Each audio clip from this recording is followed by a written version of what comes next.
In this tutorial, we will continue building on top of the project from the previous exercise, part 1, to use its camera movement implementation and add a code that spawns or replicate a game object. Let's start by opening the spawn move script file from the previous exercise. Let's add a public game object to assign to it the object we would like to spawn or duplicate. Public game object original game object is the name of the variable and semicolon. Let's add another public game object that holds the number of duplicates the user needs. Public int additional obj number equal 0 semicolon. Now we can add a private variable that keeps track of changes to the public additional obj number variable we declared here. Private int last additional obj number equal 0 and semicolon. Notice here both variables have the same value, 0. We will also add another variable that stores all the duplicated game objects. We will use a private variable of type list. A list is like an array but more flexible. Private list of type game object and the name of the variable is objs equal new list, and we pass the type game object as well, and open and closing parentheses and semicolon. This is the syntax of declaring a new list. Let's add a vector3 variable that controls the distance in 3D between each of the newly replicated object. Private vector3 will call the variable shift equal new vector3, and we pass values. It would be 0 for the x, 1.5 for the y, and 0 for the z. This is the distance or the space in a 3D that I would like to be between the duplicated objects.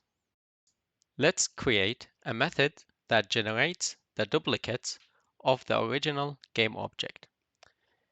The method would be of type private and it will return nothing, so it will be void, and the name of the method would be instantiate obj and open and closing parentheses, and then we open and close curly brackets to define the body of the method.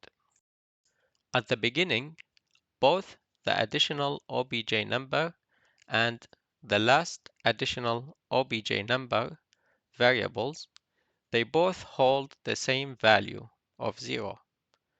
But once the user enters a different value for the public additional obj number variable, the values of these two variables will not be the same. We can use this to our advantage to detect when the user changes the value of the additional obj number variable. So we could use the if statement to detect that change.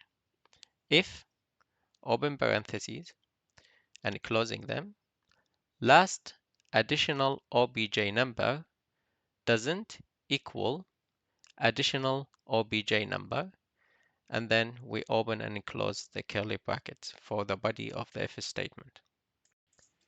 Every time a change in the number of objects is detected, we will delete all existing duplicates and then create new ones based on the entered number.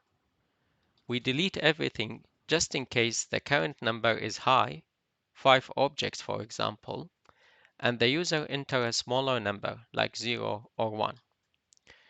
Let's add a comment, say delete current objects, and then we'll use the for loop for int I equals 0. I is smaller or less than obj.count, I++, and then open and close curly brackets for the body of the for loop, and inside we destroy each element of the obj's list using the I iterator. Then we can create an empty new list under the variable obj's that we declared earlier. We could pass a comment saying populate new object, obj's equal new list, and we pass a game object as for the type, and then opening and closing parentheses and semicolon. Let's use a for loop to duplicate the new game objects based on the new entered number. For int I equals 0, I is smaller than additional obj number I++, and then open and closing curly brackets for the body of the for loop. Instantiate is a Unity method that is used to clone a game object. We can call the method and pass the original object as its parameter. Obj.add, we use the add to add elements to the list that we have earlier declared. And then inside the add method, we have instantiate, which add clones based on the parameter original game object. To avoid the cloned objects sitting on top of each other, we need to move them from each other. Here, we can use the vector3 variable shift that we declared earlier to govern the space between objects. Obj, we pass I dot transform dot translate shift multiply by I plus 1. We learned in the previous tutorial to use the translate method to move an object. We multiplied the shift by each iteration plus 1 to account for the number of shifts we need when adding each new duplicate. Now we can update the value of the last additional obj number to keep track of any further changes. Last additional obj number equal additional obj number. Let's call the instantiate obj method inside the update method to continuously keep track of any input change to the additional obj number variable. Save the script file and go back to the Unity editor. Assign the game object to the public game object variable we created earlier by dragging it there. Click the play button. Change the value of the additional obj number and notice that our code generates new replicates of the original game accordingly. You can use the arrow keys to move the camera in the scene. Well done if you made it this far.